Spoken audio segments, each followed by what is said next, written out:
World of Meghan Markle, there seems to be like one rule for one person and one for another. And that's not escaped the attention of, well, some people might suggest, a one-time pal. This man, Patrick J. Adams. Remember, earlier this year, he got blasted for, well, daring, of course, to put out some pictures without asking permission of his former co-star, Meghan Markle. Apparently, he was just a little bit remiss, memories and all that sort of stuff, trying, of course, to remind people that he was available for work. This is before, of course, the Suits reboot started. So you can understand exactly how he felt about this particular situation. Then, of course, he got told very bluntly to take them down, of which he did, and then he had to offer an amazing apology, saying it was a bit, remiss of him to do that, and he didn't want to cause any hurt or heartache or pain. It's funny, isn't it? As I said, the other day, it's fascinating to think that all of these pals of Meghan literally are, well, publicising themselves for free on behalf of Meghan. And yet, of course, when Patrick J. Adams simply put up some very sweet snaps just caught on camera, well, he got blasted and had to apologise. But now, apparently, he's kind of upset, and so are quite a few people. As ever, let me explain. Morning, nice to see you. How are you? Lovely to have your company today, as ever. We'll have a quick wave. Are you all right? Setting, it looks like it's going to rain, doesn't it? Can you see? Yeah, no. Got no brolly either. It's annoying, isn't it, that? Only day you don't bring an umbrella out, and then you think, blast. Here we go again, Do you do that? That's so annoying, isn't it? Because you look at the weather and they say, oh, it's going to be all right. You think, oh, okay, if it's all right, I won't need it then. And now, well, yeah, we'll have to do it. I know, I'll get on with it. Don't tell me, I've had a long day. Yes, beautiful London red bus, you see. Look at that, eh? I know, if only we could afford to get on them.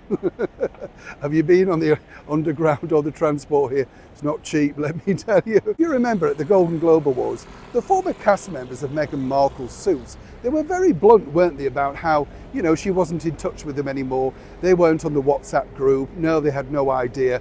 All of that sort of stuff. And yet, when you think about it, Meghan's always perpetuating this myth that everybody's still friendly with her, talking aloud on social media, that sort of stuff, And I actually did feel a bit sorry for her former co-star, Patrick J. Adams, even though he'd attacked our British monarchy on social media, because I could see what he was trying to do really was remind people he was still available for work, and also, more importantly, just do something kind of sweet, in a sense, nothing untoward, not salacious pictures.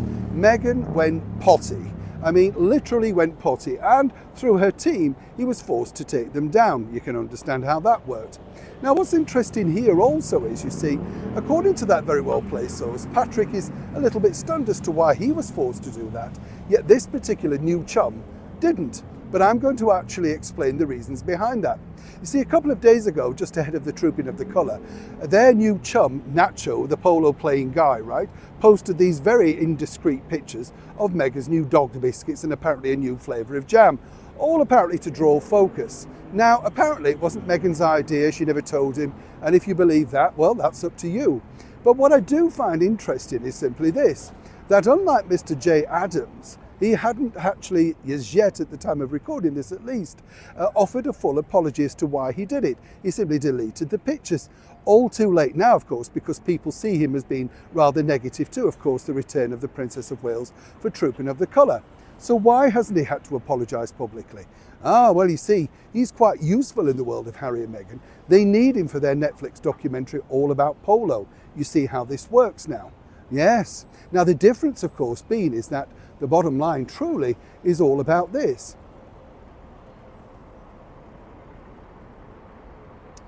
It's the fact that obviously Patrick J. Adams isn't really that useful if you think about it.